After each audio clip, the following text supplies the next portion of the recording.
So in order to lose the most possible games, CP3 cannot be on this team. I think they're saying it's late in the summer to make the deal. I think anything can happen. This NBA summer's been crazy, first of all.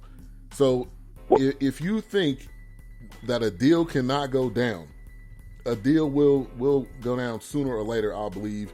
I think they're just trying to probably count their losses and see if they got any bait out there, or to see if maybe if they say they're shutting it down, some team may run to them and say, hey, no, we haven't forgot. We still want CP3.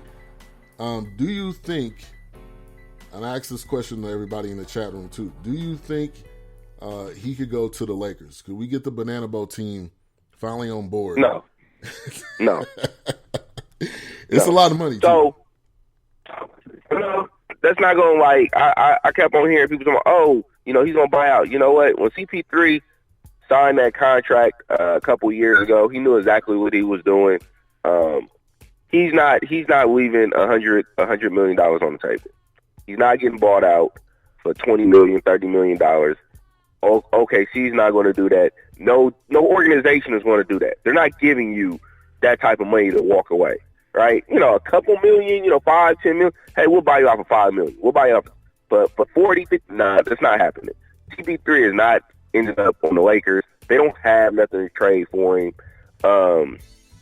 It's not possible, And OKC is in such a tough position because Chris Paul's contract is so undesirable. It's so undesirable that they're going to have to give something up for somebody to take him, right? It's like they traded Westbrook for CP3, and I think it was like 2 or 3 picks, right? It was like 2 or 3 picks with the CP3 trade. They're going to actually have to take those picks that they just got and shift them. They did Russell Westbrook a solid, in my opinion, because they didn't get nothing for him. They didn't get nothing for Russell Westbrook. They just traded him. Like, hey, you was great for our organization. We love you. We're going to send you where you want to go. You say you want to go to Houston. Hey, y'all give us CP3 back and we'll figure this out. They didn't get nothing for Russell Westbrook at all. OKC's going to have to give something up with CP3 to entice somebody to take that terrible contract. That contract is horrible. For a point guard that's on the decline making $40 million. I mean, he is the highest. Yeah, I think he's like making $40 million. I think he's the highest paid point guard in the league per year right now. It's crazy. Yeah, so no, he don't end up in LA. Possible. And we got the Lakers fan already coming in and said, "Nah, we good." And I was like, "You sure? You sure, Mo? You sure you don't want to take a flyer on CP3 so they can ride the boat bus to the to the?" I mean, you can't say we good because the other part is it's not that CP3 isn't good no more. That's the other thing. It's like everybody's bashing him like he's trash or something now. It's not trash. You know what I'm saying? It's just his contract doesn't match his ability at this point. Exactly. It's astronomical. And plus, what the teams that have the money are the teams that don't include the Lakers. The teams are like the Heat, like we talked about, because they were in the Westbrook, sweepstakes. Mm-hmm. It was the Pistons. It's Orlando. It's these teams that have money, because I don't think he's going to take a pay cut. I believe he's the president of the Players Association. Yes. So he would be the last guy to take a discount, because that's what pretty much what they preach. They preach, get the money that you can get, because you only have so much time playing this, professional sport. So enough time on CP3. Let's change topics. We got 334 Bama Boy in the building, and parentheses 41 more days, and I know that's until Alabama football starts. As you start, their steps into trying to win another national championship. And as we talk about college football, a nice little segue there. Nick Saban says granting waivers have created free agency in college football, and he is right about that. But me, being a sports podcaster, being someone that loves sports, I actually love it. I mean, that gives players immediate time to play. And people have different sides of this argument. Shout out to Melvin in the building. people have different sides of this argument, and I wanted to get your thoughts on it. But my stance is this: Saban is one of those guys where he likes to say things like he's never done anything, like he's just sitting on top of a pedestal, like he's never left programs high and dry, like he's never done anything wrong. But Nick Saban wants to come out and say he doesn't agree with this process. It is flawed if a guy can transfer and he's not injured or it's not a hardship, but this was coming anyway. This brings more people to watching college football. This brings more excitement than what there already is. And then you get to see a kid that was on a team last year, on another team this year. I'm fine with it. I think there's really no going back. So if you are or are not fine with it, they're not going to, I don't think they're going to change it. But give me your thoughts on Saban's comment, and then also, what do you think about these transfer waivers? I would officially call Saban a hater. I think it's great. You have so much talent. And before I say it's great, let me say why it's great. Too many of the top college programs are hoarding talent, and that's why Saban is complaining. Saban has guys, he has the eighth D tackle on the team that's probably a 5-star recruit that could start at 50 other universities in the nation right now. You know what I'm saying? But he's sitting in the back as a third, fourth stringer on Nick Saban's team, and he decides he wants to transfer, and now Nick Saban is mad. That's not fair to those kids, man. Like, they come, they want to compete, they want to play, and if they don't, if they don't become starters or rotational players, like, you should be able to leave. You should be able to leave and say, hey, if this other team wants me to play, I'm going over here to play. And I have no issue with that at all. Like, you have a short time span in regards to playing college sports, especially football. So, you might get 2-3 years out of it in college if you can, injury free. A lot of players in college do get injured. A lot of players in college don't make it to the NFL. This is their time to shine. And so if you have the possibility of transferring to another program and getting immediate playing time and possibly giving yourself an opportunity at making it to the NFL, to the professional level, I mean, why not? Like, that's what should happen.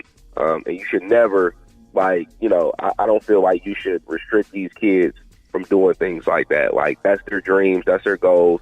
Just like it's, the coach's goal to win a chip. That's what they're there for. They're there to win chips, and they're not necessarily there to mold men, as some would say. They're there to win chips. They get paid to win.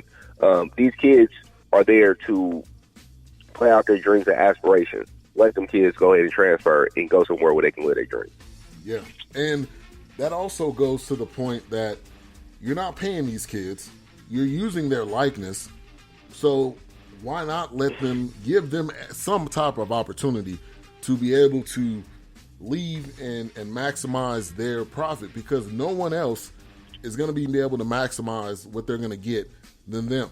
Not the coach, not the trainer. None of those people can maximize what they can actually have the opportunity to get. So I'm all for it. You have new players coming in. You got Jalen Hurts, who's going to be with Oklahoma. You got Tate Martell, who went to Miami. You got Justin Fields, who's at Ohio State. You've got all of these players that we're going to see this year. And people that disagree, do not tell me you're not going to be watching those games, because you are. So if you don't agree, that's fine, but don't watch the games then, because you're going to be watching them, because it's going to be high caliber football. And coaches complain because they don't want to lose their players. You made a great point there. They don't want to lose who could possibly be coming to their school, or who would be leaving. But the last of all people, Nick Saban, who gets the pick of the litter with everybody. Like, you are the last possible person. Now, the guy at like South Dakota State, that guy can complain because he may not have anybody. and then he's already not getting anybody, and more people are leaving. So if you want to put an argument in there, that's for him. 334 says, I will be watching Oklahoma for Jalen only. And I agree with you there. Go ahead. Oh, I was about to say the running back from Alabama that was drafted 12. I think he was drafted 12 or 13 this past year. I can't even remember his name right now. But he barely even played at Alabama. Yeah. I don't even remember the guy playing at Alabama. Like, is that ridiculous that Alabama has talent like that? It is literally that ridiculous. And for you to be complaining about dudes transferring to get playing time is ridiculous as well. Yeah, that's true. That's true. I'm trying to find that name. I think maybe you were talking about Damian Wilson, maybe, but maybe that's not him. Oh, Josh Jacobs. Josh Jacobs that went to the Raiders. You talking about him? Yeah. Yep. Yes, sir. Yeah. Yep. Didn't even he barely even played. Yeah. Yeah, that just shows how deep. I mean, how deep it is. All right, so let's go to another topic that was in college football. Excuse me, from this week. Jim Harbaugh says the controversy follows everywhere he's been, and that is in regards to Urban Meyer, which it is true, but you got Jim Harbaugh taking shots. That's something that he normally does not do. He normally sits back and wears his khakis and his sweater, and I really say a lot. But he taking shots here. It is true, though. Everywhere Urban Meyer is gone, there's a story that pops up. There's something that happens.